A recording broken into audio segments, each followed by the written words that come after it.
My name is Carrie Steinmetz. I work with Arden Hospice as the social worker. Today, I would like to talk to everyone about anticipatory grief. Anticipatory grief, to define that, is grief that occurs before a loss, often in response to a terminal illness or even a major life change. And it's very common when it's in the hospice environment, caregiving environment, long-term care settings, and affects both families, healthcare providers. It affects everybody and is very common. And if you look at it, anticipatory grief doesn't just affect our emotions. It also impacts your bodies. I mean, it impacts things like anxiety, your health. It can show up in ways that our bodies just wouldn't expect and our minds just wouldn't expect. For example, a caregiver may feel physically exhausted. Even after a full night's sleep, she'll wake up or he'll wake up and be very exhausted. Others might notice a loss of appetite or the opposite, emotional eating to, soothe that stress. Also, when you look at your cognitive part of it and think about things like that, like preoccupation, you're going to be foggy brained. You're going to have sadness, anxiety, anger, fear, guilt, regret, even sometimes a sense of relief. And then you're going to feel guilty for feeling that sense of relief when you think about, okay, I'm tired and, something might happen. Sometimes the cognition's going to think you're going to have a preoccupation with the impending loss. You're going to rehearse the event and think about the future without that person. And then you're going to get all upset and your anxiety is going to get all up because you even thought about that. How could I even think about that? You know what? That's normal. That's normal. That's normal for everyone. Everybody thinks those things. What's it going to be like without this person? What's it going to be like without so and so? What's it going to be like without this job? It could even anticipatory grief could also mean I'm losing my job next week and I don't have another job. What am I going to do? How am I going to care for my family? It's going to be any type of grief, not just losing a loved one. It's going to be behavioral aspects of that is going to be like making practical arrangements for the loss. You're going to start thinking about the funeral or trying to plan for the future. You're going to physically, if it's the person's passing, and you're going to think about physically disconnecting from that person. You're going to think about, and you're going to feel bad about that. I mean, you're going to disconnect. Then you're going to feel, well, why am I doing this? Why am I disconnecting? Why am I feeling this way? And then your anxiety is going to be all upset about that. So let's take a look also at how it your sense of control. After loss, it can make us feel out of control of our lives and can lead to an increase, often loss, not after, I apologize. Um, Often loss can make us feel out of control of our lives and can lead to an increase in anticipatory grief. It's important to find small, tangible ways to feel a sense of self control in your life. Okay, I want you to understand that, for example, setting a very reasonable goal for yourself and accomplishing that goal every day is very important. It can be one step toward feeling a greater sense of control of your life and circumstance. And you can do that also, like if you're a caregiver before that person passes, you can do that then. Even if you're losing a job, okay, make a goal. Look for one job, another job a day. Apply for another job, one a day. Set a goal. Meet that goal. Make it tangible. Okay, you want to be able to make that goal, meet it. You don't want to set it way out there, not be able to meet it. Then you're going to feel worse. So do that. Also, we want to look at some people will experience muscle tension, frequent headaches, chest tightness, the anxiety, the panic. It's also common to see changes in sleep patterns, insomnia, oversleeping. People feel constantly on edge, forgetful, and mentally foggy. Oh my goodness, the mental fog's going to drive people insane because they can't remember anything. They're going to be losing keys. They're going to be forgetting where they put their hairbrush. Where's my glasses? Where's my phone? That mental fog is going to drive people insane. And that's enough right there to make you feel bad and make you upset. Okay. It makes it hard to focus on any everyday task that you have going on. If you may have a routine set, and then all of a sudden this anticipatory grief hits and your routine is changed, that is totally going to mess you up. Okay. Don't feel bad. That is normal. Um, that's just the body's ways of reacting to prolonged emotional stress. When grief is building in anticipation of a loss, our nervous system can just automatically go into overdrive, releasing stress hormones like cortisol that affect nearly every organ in our body. That's why it's so important that we don't miss these signs, okay? As just stress or tiredness. They could be symptoms of the anticipatory grief and they need compassion. You need support. Your feelings need validation. You need that support system in place, okay? You need to coping strategies for that would be therapy, support groups, whether it be online or in person, okay? I want you to think about communicating. Communicating with others helps individuals process their emotions and cognitive responses to your grief, okay?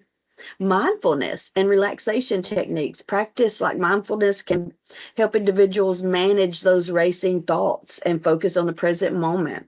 Mindfulness is something that I have studied a lot, and it can be done in many ways. You can ground yourself. If your anxiety takes place, you can touch certain places. Okay. You can also, mindfulness is a way to like it's like meditation. So I would teach my people a lot of times when they would have anxiety or mindfulness to ground yourself, to pretend you're outside, you're a tree, you're mother, you can be with Mother Earth, okay?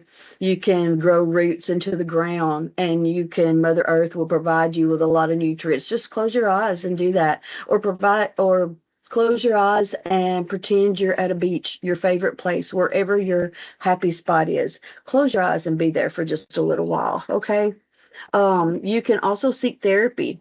There's cognitive behavior therapy. There is that you can do. There's acceptance and commitment therapy that you can also do, okay? They help individuals identify and challenge negative thought patterns associated with anticipatory grief and promotes healthier coping mechanisms that are in place. I also want you to look at maybe creative writing. Okay. There's creative outlets like music, prayer, and the creative writing is a way to be able to express your thoughts without others hearing it if you don't want others to hear. Sometimes people don't. And the way you do that is there's one way that we were taught when I was in the master program that you can teach a person, and this is my favorite. You set a timer on your phone, 15 minutes, okay? And it has to be at least 15 minutes because it takes a few minutes for the brain to reset. So what you do is you set that timer. It can be on your phone, it can be on the oven, it can be wherever, and you get a pen and paper and you think of, you're going to start writing and you're not going to stop for the entire 15 minutes, okay? And you start out thinking of a topic. Maybe if my life was a quilt, what would it look like? And you sit there and you would write, if my life was a quilt, what would it look like? And you start out, it would be a patchwork quilt. It would be many colors. It would be messy. It would be whatever you want that quilt to look like. But you do not stop. Then your mind's going to jump. And your 15-minute writing can end with your favorite flavor of Jolly Rancher or whatever. It doesn't matter what you write in that 15 minutes. You just need time for your brain to reset so that you are not feeling those overwhelming feelings of anxiety, depression. being upset, whatever it is that is upsetting you. Because during that time of anticipatory grief, sometimes you get angry and you can't control it, and it's over things that is very emotional, but it's nothing. Maybe you spilled the sugar. Maybe you spilled the salt on the table or put too much salt on your food, whatever. Something small will be huge in your eyes during that time, okay? But don't be hard on yourself because that's everybody. That's everybody, okay? But you need to go to someone and you need to talk if you can, okay? And that person needs to be a person that will listen without trying to fix. You don't want them fixing, okay? And those of you that can help people, that know people that are experiencing this grief, do not try to fix and do not judge. You can't, that's not an issue at that moment. Okay. We don't want that. We want validation of emotions. It makes sense that you're feeling this way. Encourage expression through all of talking, writing, and like I said, creative outlets. Help them find meaning, help them find closure, offer support services through social workers like myself. Offer find help those or yourself find support groups if you can't get out of the home online. There's so many support groups online. Okay. And you can seek that support in many ways. There's friends even. Just make sure it's those friends that don't try to fix. Many of us are fixers by nature. And I'm one of those sometimes. I have to watch myself even, okay? Um, and I want to reaffirm that anticipatory grief is not just about preparing for death. It's about honoring the emotional process of saying goodbye or getting a new job or leaving the job you're at, leaving the ones you've known for many years and the job you've known for many years. Okay, how am I going to swap to a new career at this time in my life? But the reason we wanted to go over anticipatory grief is because it's very important in healthcare, hospice, caregiving, because it directly impacts how patients and families cope with the dying process, how we make care decisions, how we prepare emotionally and mentally for our loss.